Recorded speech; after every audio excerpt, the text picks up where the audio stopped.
ನಾನು ಎಸ್ ವಿಜಯ್ ನಾನು ಕುಮಾರ್. ಪ್ರಥಮತವಾಗಿ ಈ ಒಂದು ವೆಬಿನಾರ್ ನಲ್ಲಿ ಭಾಗವಹಿಸಿದ್ದೇನೆ. ತಮ್ಮಗಳ ಒಂದು ಪ್ರೇರಣಾದಾಯಕ ಮಾತಿನಿಂದ ಈ ಒಂದು ವೆಬಿನಾರ್ ನಲ್ಲಿ ಭಾಷಣದ ಕೌಶಲ್ಯದ ಬಗ್ಗೆ ತಮ್ಮ ಪ್ರೇರಣಾದಾಯಕ ಮಾತುಗಳಿಂದಾನೇ ಪ್ರಾರಂಭ ಆಗಿರೋದು ನನಗೆ ಬಹಳ ತುಂಬಾ ಖುಷಿ ಆಯ್ತು. ಅದೇ ರೀತಿಯಾಗಿ ನಿಮ್ಮಲ್ಲಿರುವ ಎಲ್ಲಾ ಕೌಶಲ್ಯವನ್ನ ಯಾವ ರೀತಿ ಜೇನುಗೂಡು ತನ್ನ ಜೇನು ಹಲವಾರು ಹೂವುಗಳಿಂದ ಮಕರಂದವನ್ನ ಶೇಖರಣೆ ಮಾಡಿ ಜೇನುಗೂಡಾಗಿ ಪರಿವರ್ತನೆ ಮಾಡ್ತದೆ. ಅದು ನಾವು ಯಾವ ರೀತಿ ಸಿಹಿಯಾಗಿ ಉಣ್ತಾ ಇದ್ದೇವೆ, ಆ ರೀತಿ ನಿಮ್ಮೆಲ್ಲ ಕೌಶಲ್ಯಗಳನ್ನ ನಮಗೆ ಧಾರೆ ಎರೆಯೋದು ನಮಗೆ ಬಹಳ ತುಂಬಾ ಸಂತಸ ಆಗ್ತದೆ. ಇನ್ನು ಹಲವಾರು ವಿಷಯಗಳು ತಮ್ಮಿಂದ ಕಲಿಯೋದಿದೆ. ತಾವು ಈಗಾಗಲೇ ಹೇಳಿದ್ರಿ, ಏನೇ ಒಂದು ಸಾಧನೆ ಮಾಡ್ಬೇಕಾದ್ರೂ ಅಲ್ಲಿ ಒಬ್ಬ ಮೆಂಟರ್ ಬೇಕು ಅನ್ನೋ ಮಾತನ್ನ, ಅದು ನನಗೆ ಬಹಳ ಅಚ್ಚುಮೆಚ್ಚಿನ ಮಾತಾಗಿತ್ತು. ಕೆಲವೊಂದು ಟಿಪ್ಸ್ ಗಳನ್ನ ಕೌಶಲ್ಯ ಕಲಿಯೋದಿಕ್ಕೆ ಹೇಗೆ ಸಹಕಾರಿ ಆಗುತ್ತೆ ಅನ್ನೋ ಮಾತನ್ನು ಕೂಡ ತಾವು ಹೇಳಿದಿರಿ. ಅದು ಕೂಡ ನನಗೆ ಬಹಳ ಸಂತಸ ತಂದಿತು. ಕೆಲವೊಂದು ಕಾಶ್ ಮತ್ತು SWOT ಕೆಲವೊಂದು ಆ ಒಂದು ಫಾರ್ಮುಲಾಗಳ ಬಗ್ಗೆ ಕೂಡ ಕೂಲಂಕಷವಾಗಿ ತಾವು ಹೇಳಿರೋದು, ಅದು ಕೂಡ ನಮಗೆ ಮನ ಮುಟ್ಟುವಂತೆ ಮಾಡಿತ್ತು. ಅದಕ್ಕಾಗಿ ಒಟ್ಟಾರೆಯಾಗಿ ಈ ಒಂದು ವೆಬಿನಾರ್ನಿಂದ ನಾವು ನಮ್ಮ ಕೌಶಲ್ಯವನ್ನ, ವ್ಯಕ್ತಿ ವಿಕಸನವನ್ನ ಅಭಿವೃದ್ಧಿ ಪಡಿಸೋದಕ್ಕೆ ಬಹಳ ಸಹಕಾರಿ ಆಗುತ್ತೆ ಅನ್ನೋ ಮಾತನ್ನ ಈ ಒಂದು ಸಂದರ್ಭದಲ್ಲಿ ನಾನು ಹೇಳಕ್ಕೆ ಇಷ್ಟಪಡ್ತೇನೆ sir. Okay, thank you Vijay Kumar. ನಮ್ಮ ಜೊತೆ ಶೈಲಜಾ ಟೀಚರ್ ಇದ್ದಾರೆ. Yes Shailaja madam. ನಮಸ್ಕಾರ ಸರ್. ನಮ್ಮ ಕೋರ್ಸ್ ಸೇರಿದ್ರೆ ಏನ್ ಲಾಭ ಅಂತ ಸಾಮಾನ್ಯವಾಗಿ ಪ್ರಶ್ನೆ ಇರ್ತದೆ. ಆ ಪ್ರಶ್ನೆ ನಿಮಗೆ ಕೇಳಿದ್ರೆ ನೀವೇನ್ ಹೇಳ್ತೀರಾ? ನಾನು ಇದೇ ಒಂದು ಈ ತರ ಕ್ಲಾಸ್ ಅಟೆಂಡ್ ಆಗಿ ಕ್ಲಾಸಿಗೆ ಜಾಯ್ನ್ ಆದೆ ಸರ್. ಆಗ ನನಗೆ ಇದ್ರದ್ದು ಅಷ್ಟೊಂದು ಮಹತ್ವ ನನ್ಗೆ ಗೊತ್ತಾಗ್ಲಿಲ್ಲ. ಬಟ್ ಯಾವಾಗ ನಾನು ಈ ಕ್ಲಾಸ್ ಸೇರಿದೆ ಸರ್, ಅವಾಗ ನನ್ನ ವ್ಯಕ್ತಿತ್ವ ವಿಕಸನ ಆಗೋದಕ್ಕೆ ಶುರುವಾಯ್ತು. ಮೊದಲೇದಾಗಿ ವ್ಯಕ್ತಿತ್ವ ವಿಕಸನ ಆಗ್ಬೇಕಂದ್ರೆ ನಮ್ ಕಮ್ಯುನಿಕೇಶನ್ ಚೆನ್ನಾಗಿರ್ಬೇಕು. ನಮ್ಮೊಂದಿಗೆ ನಾವು ಹೇಗೆ ನಾವು ಕಮ್ಯುನಿಕೇಟ್ ಆಗ್ಬೇಕು, ನಮ್ಮನ್ನ ನಾವು ಹೇಗೆ ಸಂತೈಸ್ಕೋಬೇಕು ಅನ್ನೋದು ಮೊದಲು ಗೊತ್ತಿರ್ಬೇಕು. ಯಾವ ವ್ಯಕ್ತಿ ತನ್ನನ್ನು ತಾನು ನಿಯಂತ್ರಿಸಿಕೊಳ್ಳಬಲ್ಲೋ, ತನ್ನನ್ನು ತಾನು ಕಂಟ್ರೋಲ್ ಮಾಡ್ತಾನೆ, ಜಗತ್ತನ್ನೇ ಕಂಟ್ರೋಲ್ ಮಾಡ್ತಾನೆ ಅಂತ ಒಂದು ಮಾತಿದೆ ಸರ್. ಆದ್ರೆ ಇವತ್ತು ನಾವು ದಿನಮಾನದಲ್ಲಿ ನೋಡ್ತೀವಿ, ಸೆಲ್ಫ್ ಅವೇರ್ನೆಸ್ ಬಹಳ ಕಡಿಮೆ ಇದೆ. ಜೀವನ ಕೌಶಲ್ಯಗಳನ್ನ ಈ ತರಗತಿಯಲ್ಲಿ ಕಲಿತಾ ಹೋಗ್ತೀವಿ ಸರ್. ಹಾಗೇನೆ ನಮ್ಗೆ ಇಲ್ಲಿ ನಮ್ಮ ಮಾತಿನ ಬಗ್ಗೆ, ಪದಗಳ ಬಗ್ಗೆ, ಹಾಗೇನೆ ನಮ್ಮ ವ್ಯಕ್ತಿತ್ವ ವಿಕಸನದ ಬಗ್ಗೆ ಒಳ್ಳೆ ವೇದಿಕೆ ಸರ್ ಕಲಿಯೋದಕ್ಕೆ. ನನಗಂತೂ ತುಂಬಾ ಉಪಯುಕ್ತ ಆಯ್ತು ಸರ್. ಅಂದ್ರೆ ಈ ಕ್ಲಾಸ್ಗಳಲ್ಲಿ ಸೇರಿ ಈ ಚರ್ಚೆಗಳಲ್ಲಿ ಪಾಲ್ಗೊಳ್ಳೋದ್ರಿಂದ ಖಂಡಿತವಾಗಿ ಅವರಲ್ಲಿರ್ತಕ್ಕಂತಹ ಈ ಒಂದು ವೇದಿಕೆ ಭಯ ಆಗಿರ್ಬೋದು, ಹಿಂಜರಿಕೆ ಆಗಿರ್ಬೋದು, ಕೆಲವರು ಹೇಳ್ತಾ ಇದ್ರು ಪದಗಳ ಕೊರತೆ ಆಗಿರ್ಬೋದು, ಇವೆಲ್ಲ ತಂತಾನೆ ಹೋಗ್ತಾವ. ಪ್ರಾಕ್ಟೀಸ್ ಮೇಕ್ಸ್ ಮ್ಯಾನ್ ಪರ್ಫೆಕ್ಟ್ ಅಂತಾರೆ. ಯಾವುದೇ ಒಂದು ನಮ್ಮಷ್ಟಕ್ಕೆ ನಾವೇ ಕಲಿಬೇಕಂದ್ರೆ ತುಂಬಾ ಸಮಯ ಬೇಕಾಗುತ್ತೆ. ಆದ್ರೆ ಒಂದು ಮೆಂಟರ್ ಅವರ ಮಾರ್ಗದರ್ಶನದಲ್ಲಿ ನಾವು ಕಲಿಯೋದ್ರಿಂದ ಸಮಯದ ಸದುಪಯೋಗ ಆಗುತ್ತೆ, ಕಡಿಮೆ ಸಮಯದಲ್ಲಿ ಹೆಚ್ಚು ಕಲಿಯಕ್ಕಾಗತ್ತೆ. ಹಾಗೆ ನಮ್ಗೆ ನನಗೆ ಇದರಲ್ಲಿ ಲಾಭ ಏನಂದ್ರೆ ಸರ್, ನಮ್ಗೆ ಇನ್ನೂ ಹೆಚ್ಚಿನ ಪಾರ್ಟಿಸಿಪೆಂಟ್ ಗಳನ್ನ ನೋಡಿ ಅವರ ವಿಚಾರಗಳನ್ನ ತಿಳ್ಕೊಳ್ಳೋದ್ರಿಂದ ನಮ್ಗೆ ಕಲಿಕೆ ಇನ್ನೂ ವೇಗವಾಗುತ್ತೆ ಸರ್. ಹಾಗೆ ಈ ವ್ಯಕ್ತಿಯ ಸರ್ವತೋಮುಖ ಬೆಳವಣಿಗೆಗೆ ಈ ಒಂದು ಕೋರ್ಸ್ ಗಳನ್ನ ಜಾಯಿನ್ ಆಗೋದ್ರಿಂದ ತುಂಬಾ ಉಪಯುಕ್ತ ಆಗಿದೆ ಸರ್. ನನ್ಗೂ ಕೂಡ ತುಂಬಾ ಇದರಿಂದ ನನ್ನ ಆತ್ಮವಿಶ್ವಾಸ ಹೆಚ್ಚಾಗಿದೆ. ಹಾಗೇನೆ ನನ್ನಲ್ಲಿ ಬದುಕಿನಲ್ಲಿ ಕ್ಲಾರಿಟಿ ಬರ್ತಾ ಇದೆ. ಹಾಗೆ ನನ್ನನ್ನು ಕೂಡ ಜನ ನಮ್ಮ ಮಾತಿನ ಬಗ್ಗೆ ಒಂದು ವಿಶೇಷವಾದ ಗೌರವ ಇರುತ್ತೆ. ಹಾಗೆ ನಮ್ಮ ವ್ಯಕ್ತಿತ್ವದಲ್ಲಿ ನಮ್ಗೆ ಗೊತ್ತಿಲ್ದಂಗೆ ನಿತ್ಯ ತಮ್ಮ ಮಾತುಗಳನ್ನ, ಪ್ರೇರಣಾದಾಯಕ ಮಾತುಗಳನ್ನ ಕೇಳ್ತಾ ಇರೋದ್ರಿಂದ ನಮ್ ಸಬ್ ಕಾನ್ಶಿಯಸ್ ಮೈಂಡ್ ನಲ್ಲಿ ಅವು ಫೀಡ್ ಆಗ್ತವೆ. ನಮ್ಗೇನೋ ಒಂದು ಸಂಕಷ್ಟದ ಪರಿಸ್ಥಿತಿ, ಸಂದಿಗ್ಧ ಪರಿಸ್ಥಿತಿ ಇದ್ದಾಗ ಅವು ತಂತಾನೆ ನಮ್ಮ ಅಂತರಂಗದಿಂದ ಪುಟ್ಟಿದಿರ್ತವೆ. ಅಂದ್ರೆ ನಮ್ಗೆ ಅವಾಗ ಏನಾಗುತ್ತೆ, ನಾವು ಒಳ್ಳೆ ಸತ್ಸಂಗದಲ್ಲಿದ್ದಾಗ ನಮ್ಗೆ ಇಂಥ ದಿನಮಾನಗಳಲ್ಲಿ ಅದು ಬಹಳ ಕಷ್ಟ. ಸರ್ ಅನ್ನೋದೊಂದು ಜ್ಞಾನ ನಿಧಿ ಇದ್ದಂಗೆ. ಒಬ್ಬೊಬ್ರು ಇರ್ತಾರೆ, ಬರೇ ನಿರೂಪಣೆ ಇರ್ತಾರೆ, ಅಥವಾ ಸಂದರ್ಶಕರು ಇರ್ತಾರೆ, ಅಥವಾ ಬರಹಗಾರ ಇರ್ತಾರೆ. ಆದ್ರೆ 10 ಹಲವು ಆಯಾಮಗಳನ್ನ ಒಬ್ಬರೇ ವ್ಯಕ್ತಿಯಲ್ಲಿ ನೋಡುವುದು ಬಹಳಷ್ಟು ವಿರಳ. ಅಂತ ಒಂದು ಮೇರು ವ್ಯಕ್ತಿತ್ವ ಸರ್ದು. ಅವ್ರ ಹತ್ರ ನಾವು ಕಲಿಯೋದೇ ಒಂದು ಸುದೈವ. ಯಾರೇ ಸರ್ ಹತ್ರ ಬಂದು ಕ್ಲಾಸಿಗೆ ಜಾಯಿನ್ ಆದ್ರೆ ಖಂಡಿತ ವ್ಯಕ್ತಿತ್ವದಲ್ಲಿ ಪರಿವರ್ತನೆ ಆಗುತ್ತೆ, ಮಾತಿನಲ್ಲಿ ಬದಲಾವಣೆ ಆಗುತ್ತೆ, ನೋಡುವ ದೃಷ್ಟಿಕೋನ ಸಕಾರಾತ್ಮಕವಾಗುತ್ತೆ, ಬದುಕನ್ನ ನೋಡುವಂಥದ್ದು. ಒಟ್ಟಾರೆಯಾಗಿ ನಮ್ಮ ಮೇಲೆ ನಾವು ಇನ್ವೆಸ್ಟ್ ಮಾಡ್ಕೊಳೋದು ಎಂದಿಗೂ ಉತ್ತಮ ಅನ್ನೋದು ನನ್ನ ಸರ್ ಕ್ಲಾಸ್ನಲ್ಲಿ ಜಾಯ್ನ್ ಆದ್ಮೇಲೆ ಅರ್ಥ ಆಗ್ತಾ ಹೋಯ್ತು. ಇವತ್ತು ಮನುಷ್ಯ ಐಷಾರಾಮಿ ಜೀವನಕ್ಕಾಗಿ ಹಾತೊರಿತಾ ಇದ್ದಾನೆ. ಅದಕ್ಕಾಗಿ ಲೆಕ್ಕವಿಲ್ಲದಷ್ಟು ಹಣವನ್ನ ಖರ್ಚು ಮಾಡಿ ಮಾನಸಿಕ ಖಿನ್ನತೆಗೊಳಗಾಗ್ತಾ ಇದ್ದಾನೆ. ಸಣ್ಣ ಸಣ್ಣ ವಿಷಯಗಳಿಗೆ ಹತಾಶನಾಗ್ತಾ ಇದ್ದಾನೆ. ಆದ್ರೆ ಇಂಥ ಕ್ಲಾಸ್ಗಳಲ್ಲಿ ಜಾಯ್ನ್ ಆಗೋದ್ರಿಂದ ನಮ್ಗೆ ಸಮಸ್ಯೆಯನ್ನ ಪರಿಹರಿಸುವ ಕೌಶಲ್ಯ ಬರುತ್ತೆ. ಹಾಗೇನೆ ನಮ್ಮ ಒಂದು ಚಿಂತನೆ ಯಾವ ದಿಕ್ಕಿಗೆ ಸಾಗ್ತಾ ಇದೆ, ಅದ ಹೇಗಿರ್ಬೇಕಾಗಿತ್ತು ಅನ್ನೋದನ್ನ ಒಂದು ಅಕ್ಸೆಪ್ಟೆನ್ಸ್ ಬರುತ್ತೆ. ಹಾಗೆ ಮನಸ್ಸಿನಲ್ಲಿರೋ ಗೊಂದಲಗಳು ತನ್ನಷ್ಟು ತಾನೇ ಹೋಗಿ ಮಾತಿನಲ್ಲಿ ಕ್ಲಾರಿಟಿ ಬರೋಕ್ ಶುರುವಾಗುತ್ತೆ ಸರ್. ನನಗ ಈ ಕ್ಲಾಸ್ ಪ್ರತಿಯೊಬ್ಬರಿಗೂ ಕೂಡ ಇಂದಿನ ದಿನಮಾನದಲ್ಲಿ ತುಂಬಾ ಸೂಕ್ತ, ಅಷ್ಟೇ ಅಗತ್ಯವಾಗಿದೆ ಅನ್ನೋದು ನನ್ನ ಅಭಿಪ್ರಾಯ ಸರ್. ಈ ಒಂದು ಸಂದರ್ಭದಲ್ಲಿ ಮಾತಾಡೋದಕ್ಕೆ ನನಗೆ ಅವಕಾಶ ಕೊಟ್ಟಿದ್ದಕ್ಕೆ ಧನ್ಯವಾದಗಳು ಸರ್.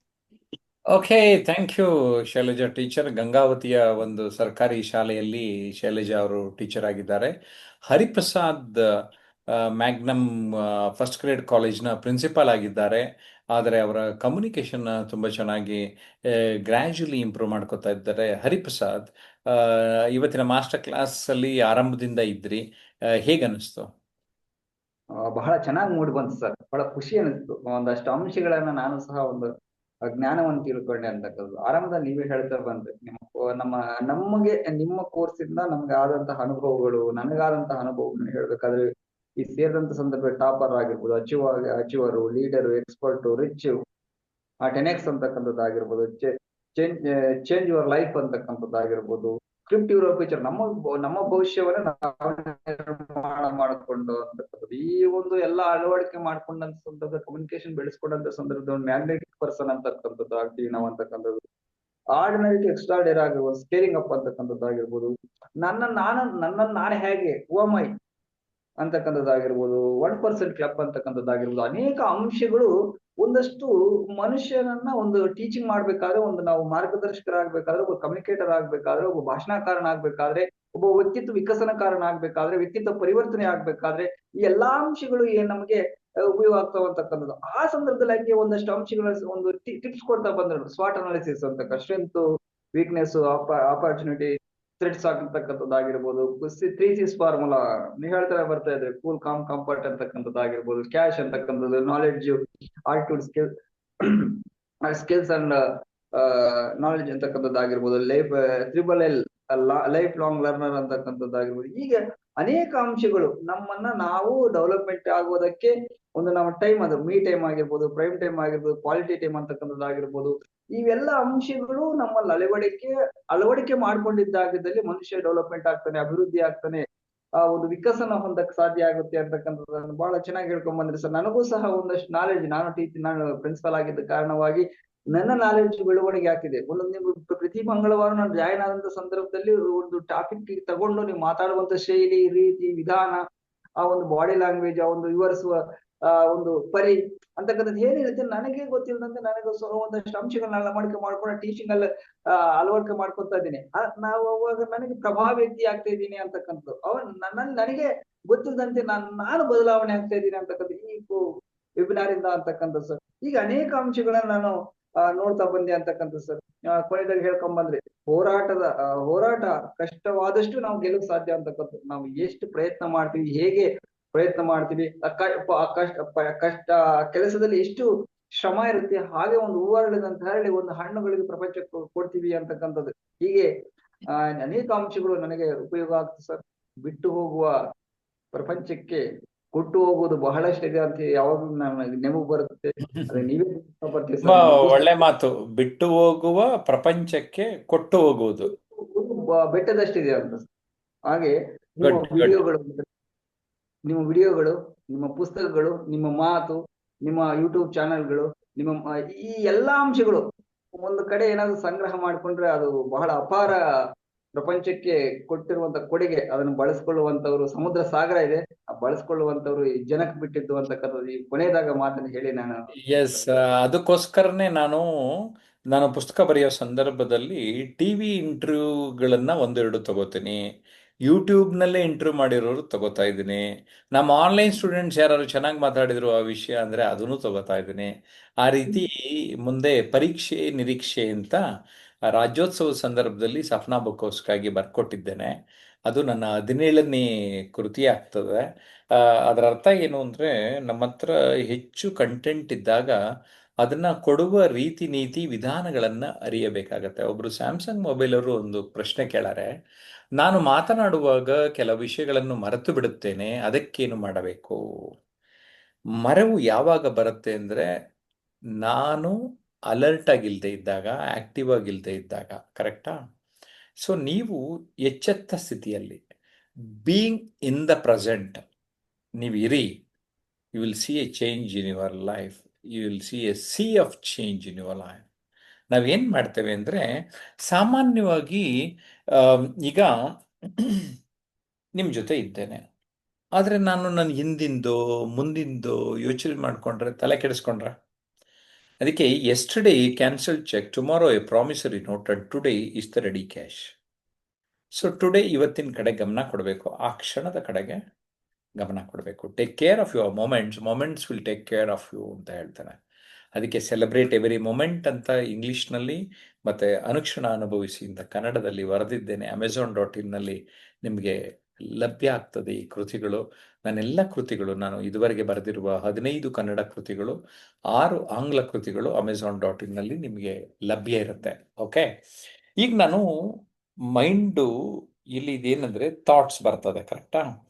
ಥಾಟ್ಸು ಇಲ್ಲಿಂದ ವರ್ಲ್ಡ್ ಆಗಬೇಕಾದ್ರೆ ಇಲ್ಲಿ ಕೂಲ್ ಕಾಮ್ ಕಂಫರ್ಟಬಲ್ ಆಗಿರಬೇಕು.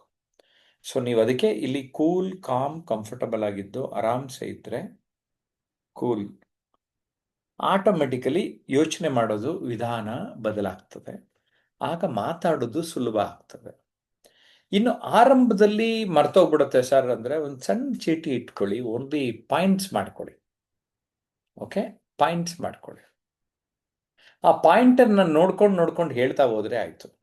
ಸ್ನೇಹಿತರೆ, ಒಂದು ಒಳ್ಳೆ ಓಪನಿಂಗ್ ಇರಬೇಕು, ಒಂದು ಒಳ್ಳೆ ಎಂಡಿಂಗ್ ಇರಬೇಕು. ಈಗ ವಿಮಾನ ಟೇಕ್ ಆಫ್ ಆಗಬೇಕಾದ್ರೆ ಅದನ್ನು ಓಪನಿಂಗ್ ಅಂತ ಹೇಳ್ತಾನೆ, ಕರೆಕ್ಟಾ? ಹಾರಾಡೋದು ಎಲ್ಲ ವಿಷಯ ಭಾಷಣ ಎಲ್ಲ ಮುಗಿಸಿದ ಮೇಲೆ ಇಳಿಲೇಬೇಕಾ ವಿಮಾನ, ಅದನ್ನು ಲ್ಯಾಂಡಿಂಗ್ ಅಂತೀವಿ, ಅದು ಕನ್ಕ್ಲೂಷನ್ ಅಂತೀವಿ. ಸೊ ಓಪನಿಂಗ್ ಆ್ಯಂಡ್ ಎಂಡಿಂಗ್ ಗಮನ ಕೊಟ್ಕೊಳ್ಳಿ, ಕರೆಕ್ಟಾ? ಆರಂಭ ಹೇಗಿರಬೇಕು, ಅಂತ್ಯ ಹೇಗಿರಬೇಕು, ಮಧ್ಯದಲ್ಲಿ ಹೂರಣ, ಕಂಟೆಂಟ್, ಒಬ್ಬಟ್ಟು, ಸ್ಯಾಂಡ್ವಿಚ್ಚು, ಮಧ್ಯದಲ್ಲಿ ಸ್ಟಫಿಂಗು, ದಟ್ಸ್ ಇಟ್. ಪ್ಯಾಕ್ ಮಾಡ್ತಾ ಬನ್ನಿ. 1 ನಿಮಿಷ 2 ನಿಮಿಷ ಮಾತಾಡಿದ್ರೂ ಪರವಾಗಿಲ್ಲ, ಡೋಂಟ್ ವರಿ. ಓಕೆ ಸ್ನೇಹಿತರೆ, ನನಗೆ ಜ್ಞಾಪಕ ಶಕ್ತಿ ಇಲ್ಲ ಅಂದ್ಕೊಂಡ್ರೇ ನಿಮ್ಮ ಹತ್ರ ಇರಲ್ಲ. ಯಾಕೆಂದರೆ ಬಿತ್ತಿದಂತೆ ಬೆಳೆ, ಕರೆಕ್ಟಾ? ಯಾವ ಬೀಜ ಹಾಕ್ತೀರಿ ಆ ಥರ. ಇನ್ನು ಮುಂದೆ ಜ್ಞಾಪಕ ಶಕ್ತಿ ಇದೆ ಅಂತ ಆರಂಭ ಮಾಡಿ. ಇದು ನಂದೇ ಕೇಸು. ನಾನು ಹಂಗೆ ಅನ್ಕೊಂಡಿದ್ದೆ ಒಂದು 15-20 ವರ್ಷ ಹಿಂದೆ. ನನಗೆ ಜ್ಞಾಪಕ ಶಕ್ತಿ ಇರ್ತಿರ್ಲಿಲ್ಲ. ನಾನು ಅನ್ಕೊಳ್ಳೋಕೆ ಶುರು ಮಾಡಿದೆ, ಗೊತ್ತಾಯ್ತು ನನಗೆ ಇಲ್ಲೇನೋ ಇದೆ ಪ್ರಾಬ್ಲಮ್ ಅಂತ. ಇವಾಗ ಯಾವ್ಯಾವುದೋ ನೆನಪಾಗ್ತಾ ಇರುತ್ತೆ, ಅದು ಪ್ರಾಬ್ಲಮ್ಮು, ಎಲ್ಲ ನೆನಪಾಗೋಗ್ಬಿಟ್ರೆ ಅಲ್ವಾ? ಅವಾಗ ಏನು ಮಾಡಬೇಕು, ಅನ್ವಾಂಟೆಡ್ ಬಿಟ್ಟಾಕ್ಬಿಟ್ಟು ವಾಂಟೆಡ್ ಕಡೆಗೆ ಫೋಕಸ್ ಮಾಡಬೇಕು. Focus on what you want and not on what you don't want. ಏಕಾಗ್ರತೆ, ಏಕಚಿತ್ತ. ನಾವು ಏನು ಮಾಡ್ತೇವೆ, ಹಲವಾರು ಯೋಚನೆಗಳನ್ನು ಮಾಡ್ತಾ ಇರ್ತೇವೆ. Focus. Please type focus in the comment box because it is the key word today. I want to give all of you. ಈಗ ಯಾವುದೋ ಒಂದು ವಿಷಯ ಮಾತಾಡ್ತಾ ಇದ್ರೆ ಆ ವಿಷಯ ಬಿಟ್ಟು ನೀವು ಹೋಗಲೇಬೇಡಿ. ಮತ್ತಿನ್ನೊಂದು ಉದಾಹರಣೆ ಕೊಡ್ತೇನೆ. ಟ್ರೈನ್ ಇದೆ, ಟ್ರ್ಯಾಕಲ್ಲಿರುತ್ತೆ. ನಿಮ್ಮ ಭಾಷಣ ಟ್ರ್ಯಾಕಲ್ಲಿರಲಿ. ಈ ಬೆಂಗಳೂರಲ್ಲಿ 2 ವೀಲರ್ ಎಲ್ಲೆಲ್ಲೋ ನುಗ್ಗಿಸ್ತಾರಲ್ಲ, ಹಂಗಿರೋದು ಬೇಡ. Okay, so speech has to be in the track. ಟ್ರ್ಯಾಕ್ನಲ್ಲಿದ್ದರೆ ಸುಲಭವಾಗಿ ಈಸಿಯಾಗಿ ಹೋಗ್ತದೆ. I hope I have given the clarity to all of you. ಸ್ನೇಹಿತರೆ, ಭಾಷಣ ಕೌಶಲ್ಯ ಪ್ರತಿಯೊಬ್ಬರ ಬದುಕಿನಲ್ಲಿ ತುಂಬ ಅತ್ಯಂತ ಪ್ರಭಾವವನ್ನು ಬೀರುತ್ತದೆ. ಅದು ನನಗೆ ಅರ್ಥ ಆಗಿದೆ. ಈ ಭಾಷಣ ಕೌಶಲ್ಯವನ್ನು ಬಳಸಿಕೊಂಡು ನನ್ನ ಬದುಕು ಬಂಗಾರ ಮಾಡಿಕೊಂಡಿದ್ದೇನೆ. ನನ್ನ ಬಳಿ ಬರುವವರಿಗೂ ಕೂಡ ಹೇಳಿಕೊಟ್ಟು ಅವರನ್ನು ಟಾಪರ್, ಅಚೀವರ್, ಲೀಡರ್, ಎಕ್ಸ್ಪರ್ಟ್ ಮತ್ತು ರಿಚ್ ಮಾಡೋದಕ್ಕೆ ಪ್ರಯತ್ನ ಪಡ್ತಾ ಇದ್ದಾನೆ. If you are happy, be with me. ಖಂಡಿತ ಒಳ್ಳೆಯದಾಗ್ತದೆ. Because I believe in the positivity. Negative ಗೊತ್ತಿರಬೇಕು, ಪಾಸಿಟಿವ್ ಪಾಲಿಸಬೇಕು ಅಂತೀನಿ. ಪ್ರತಿ ಹಂತದಲ್ಲಿ, ಪ್ರತಿ ಕ್ಷಣದಲ್ಲಿ always think positive. It is going to be positive. ನೀವು ನಮ್ಮ ಬಳಿ ನಂಬಿ ನಾನು ಕಲಿತೇನೆ ಅಂತ ಬನ್ನಿ. I am here to support you. ನಿಮ್ಮ ಮೇಲೆ ನಿಮಗೆ ನಂಬಿಕೆ ಇಲ್ಲ ಅಂದರೆ ನಾನೇನು ಮಾಡಲಿ? ನಿಮ್ಮನ್ನು ನೀವು ನಂಬಿ, ನಮ್ಮಿಂದ ನಿಮಗೆ ಸಾಕಷ್ಟು ಬೇರೆ ಬೇರೆ ರೀತಿಯಲ್ಲಿ ಲಾಭಗಳಾಗ್ತದೆ ಅಂತ ಮಾತ್ರ ನಾನು ಹೇಳಬಲ್ಲೆ. ರಕ್ಷಿತ್ ಹೆಗ್ಡೆ ಹೇಳ್ತಾ ಇದ್ದಾರೆ, ಎಲ್ಲರೂ ಮಾತಾಡಿದ್ದು ತುಂಬ ಸೊಗಸಾಗಿತ್ತು ಅಂತ. Yes, even I am very happy. Vijay Kumar, Hariprasad ಮತ್ತು ಶೈಲಜಾ, ನಿಮ್ಮ ಮಾತುಗಳು ಚೆನ್ನಾಗಿತ್ತು. ನಿಮ್ಮೆಲ್ಲ ಈ ಒಂದು ವಿಚಾರಗಳೇ ನಮಗೆ ಖುಷಿ ಕೊಡುತ್ತೆ. ಓಕೆ, ಈ ಒಟ್ಟಾರೆ ಈ ವಿಚಾರಗಳನ್ನು ಮಾಡಿದಾಗ ಏನನ್ನಿಸ್ತು ಅಂತ ಇನ್ನೊಂದೆರಡು ಮಾತು ಹೇಳಿ ಈ ವಿಡಿಯೋನ ಕ್ಲೋಸ್ ಮಾಡಬೇಕಂತ ಶೈಲಜಾಗೆ ಹೇಳ್ತೇನೆ. ನಮಸ್ಕಾರ ಸರ್. ಸರ್, ಇವತ್ತಿನ ಚರ್ಚೆ ನಿಜವಾಗ್ಲೂ ಅಂದ್ರೆ ಇವತ್ತು ಯಾರೆಲ್ಲ ತಮ್ಮ ಮಾತುಗಳನ್ನ ಆಲಿಸಿರ್ತಾರೆ ಸರ್, ಅವ್ರ ಬದುಕಿನಲ್ಲಿ ಒಂದು ಹೊಸ ತಿರುವಂತೂ ಬಂದೇ ಬರುತ್ತೆ ಸರ್. ಮೊದಲೇದಾಗಿ ಮನಸ್ಸನ್ನ ಹೇಗೆ ನಾವು ಸಮಾಧಾನವಾಗಿ ಇಟ್ಕೋಬೇಕಂತ ಹೇಳಿದ್ರಿ ಸರ್. ಅದಾದ್ಮೇಲೆ ನಮ್ಮ ಬುದ್ಧಿಗೆ ನಾವು ಯಾವಾಗ್ಲೂ ಒಳ್ಳೆ ಥಾಟ್ಸ್ ಗಳನ್ನ ಕೊಡ್ಬೇಕು, ಪಾಸಿಟಿವ್ ಥಿಂಕಿಂಗ್ ಇರ್ಬೇಕು ಅನ್ನೋದನ್ನ ನಾವು ಈ ತರಗತಿಯಲ್ಲಿ ಕಲ್ತೀವಿ. ಹಾಗೆ ಫಾಸ್ಟ್ ಆಕ್ಷನ್ ಟೇಕರ್ ಆಗ್ಬೇಕು. ಬರೀ ನಾವು ಕನಸುಗಳ ಕಾಮನ ಬಿಲ್ಲು ಕಟ್ಟೋದ್ರಲ್ಲಿ ಅರ್ಥ ಇಲ್ಲ. ಬದುಕಿನಲ್ಲಿ ಶೀಘ್ರ ನಿರ್ಧಾರವನ್ನ ತೆಗೆದುಕೊಂಡು ನಮ್ಮ ಪರಿವರ್ತನೆಗೆ ನಾವು ಮುನ್ನುಡಿ ಬರೆಯುವಂತವರಾಗ್ಬೇಕು. ಹಾಗೇನೆ ನಮ್ಮ ಬದುಕಿನಲ್ಲಿ ನಾವ್ ಎಲ್ಲೆಲ್ಲೋ ಇನ್ವೆಸ್ಟ್ ಮಾಡ್ತೀವಿ, ಆದ್ರೆ ನಮ್ಮ ವ್ಯಕ್ತಿತ್ವವನ್ನ ಪರಿವರ್ತನೆ ಮಾಡ್ಕೊಳ್ಳೋದಕ್ಕೆ, ನಮ್ಮ ಕಮ್ಯುನಿಕೇಶನ್ ಇಂಪ್ರೂವ್ ಮಾಡ್ಕೊಳ್ಳೋದಕ್ಕೆ, ನಮ್ಮನ್ನು ನಾವು ಹೊಸದಾಗಿ ಮಾಡ್ಕೊಳ್ಳೋದಕ್ಕೆ ನಮ್ಮ ಬದುಕಿನಲ್ಲಿ ನಾವು ಸ್ವಲ್ಪ ಇನ್ವೆಸ್ಟ್ ಮಾಡೋದು ನಮ್ಮ ಬದುಕಿನಲ್ಲಿ ಅದ್ಭುತವಾದ ಬದಲಾವಣೆಗೆ ಅದು ಶ್ರೀಕಾರ ಆಗುತ್ತೆ. ಹಾಗಾಗಿ ಪ್ರತಿಯೊಬ್ರು ಕೂಡ ಇವತ್ತಿನ ದಿನಮಾನದಲ್ಲಿ ಸುಶಿಕ್ಷಿತರಿದ್ದಾರೆ, ಸುಸಂಸ್ಕೃತರು ಕಡಿಮೆ ಆಗ್ತಾ ಇದೆ. ಹಾಗಾಗಿ ಆ ಸಭ್ಯತೆ, ಸಂಸ್ಕಾರ ಅದೆಲ್ಲ ಈ ಒಂದು ತರಗತಿಯಲ್ಲಿ ಕಲಿಸೋದ್ರ ಜೊತೆನೆ ಬದುಕಿನ ಬಗ್ಗೆ ಪ್ರೀತಿ, ಜೀವನೋತ್ಸಾಹವನ್ನು ಕೂಡ ಕಲಿಯುವಂತ ಪ್ರೇರಣೆಯ ಮಾತುಗಳು, ಹಾಗೆ ತಾವೇ ಒಂದು ದೊಡ್ಡ ನಿದರ್ಶನ ಸರ್. ನಿಜವಾಗ್ಲು ಇಂಥ ಒಂದು ಸಾಧಕರ ಜೊತೆ ನಾವು ಮಾತಾಡ್ತೀವಲ್ಲ ಅನ್ನೋದೇ ನಮಗೆ ತುಂಬಾ ಖುಷಿ. ಹಾಗೆ ಇಂಥ ಒಂದು ತರಗತಿಗಳಲ್ಲಿ ಭಾಗವಹಿಸಿ ತಮ್ಮ ಏಳ್ಗೆಗೆ ತಾವೇ ಶಿಲ್ಪಿಗಳಾಗಿ ಅಂತ ಎಲ್ಲರಲ್ಲಿ ವಿನಂತಿಸ್ಕೊಳ್ತಾ ಈ ಒಂದು ಸಂದರ್ಭದಲ್ಲಿ ನಾಲ್ಕು ಮಾತಾಡಕ್ ಅವಕಾಶ ಕೊಟ್ಟಿದ್ದಕ್ಕೆ ಧನ್ಯವಾದಗಳು ಸರ್. ಹಾಗೆ ಇದುವರೆಗೂ ನಮ್ಮನ್ನೆಲ್ಲ ಪ್ರೇರೇಪಿಸಿದ್ರಿ, ನಮ್ಮಲ್ಲಿ ಇರ್ತಕ್ಕಂತಹ ಜಾಡ್ಯವನ್ನು ಒಡೆದು ಹೋಗಿಸುವಂತಹ ಒಂದು ಉತ್ಸಾಹವನ್ನ ತಾವು ತುಂಬಿದ್ರಿ ಸರ್. ಪ್ರತಿಯೊಬ್ಬರ ಪರವಾಗಿ ಕೂಡ ನಾನು ತಮ್ಗೆ ಹೃದಯಾಂತರಾಳದ ಧನ್ಯವಾದಗಳನ್ನ ಸಲ್ಲಿಸ್ತೀನಿ ಸರ್. Thank you sir. ಧನ್ಯವಾದಗಳು ಶೈಲಜಾ ಅವರೇ. ವೀಕ್ಷಕರಿಗೂ ಧನ್ಯವಾದಗಳು. I wish all the best.